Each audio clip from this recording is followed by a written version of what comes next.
কাটাও যে পাপ।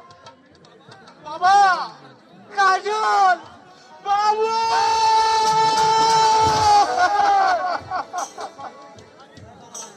আরে কাজল, আমরা গরিব, এই ধনির সাথে মিশাও যে আমাদের অপরাধ।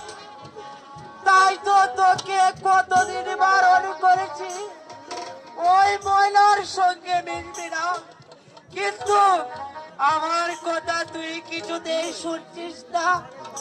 তুই যদি আমার কথা শুনতি তাহলে আজ এত অত্যাচারের চাবুকের গা খেতে হতো না রে কাজল, খেতে হতো না।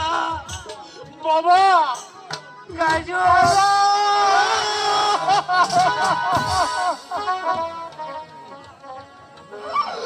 বাবা বুঝি, বাবা সবই বুঝি।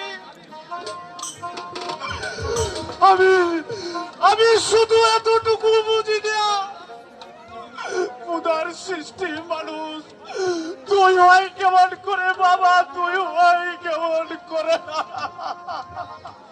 যা বাবা ঘরে যা, আর কোনদিন এই বড় লোকদের সাথে মিশতে যাবি না, তাহলে তোর অপরাধের জন্য আমাকেও তার শাস্তি পেতে হবে, আমাকেও তার শাস্তি পেতে হবে।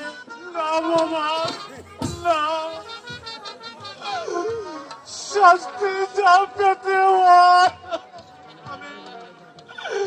আমি মাথা পেতে সহ্য করব, কিন্তু তোমাকে আমি ওই বিপদের মুখে ঠেলে দেব না বাবা, বিপদের মুখে কোনোদিন ঠেলে দেব না, কোনোদিন ঠেলে দেব না, কোনোদিন ঠেলে দেব না। এখনো ছেলেটা সবকিছু বুঝতে শিখিনি, যদি শিখতো তাহলে আজ এত অত্যাচারের চাবুকের গা খেতে হতো না, চাবুকের গা খেতে হতো না। সেই জন্য তো তোকে জানাতে এসেছি কতবারে, যদি তোর ছেলেকে শাসন করতে না পারিস তাহলে প্রতিফল তোকে ভোগ করতে হবে। আমার অপরাধ ক্ষমা করবেন উজির সাহেব, আমি আচ্ছা করে কাজলকে শাসিয়ে দেব, সে আর কোনদিন আমার অবাধ্য হবে না। তাই করতে হবে কতবালি, তাই করতে হবে, কারণ তোর ছেলের সাহস আকাশ ছাড়িয়ে গেছে। আর যদি কোনদিন তোর ছেলেকে অন্যায় পথে দেখি তাহলে বাপ বেটা দুটোকে একসাথে হত্যা তার করতে হবে না উজির সাহেব, আজই আমি সেই পথ বন্ধ করে দেব। মনে রাখিস কতবালি, তোর ছেলে তোর মৃত্যু ডেকে আনছে।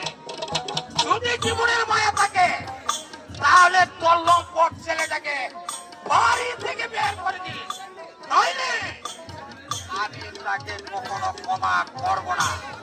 এই আমার শেষ কথা, মনে রাখিস কতবালি, কথাটা যেন মনে থাকে।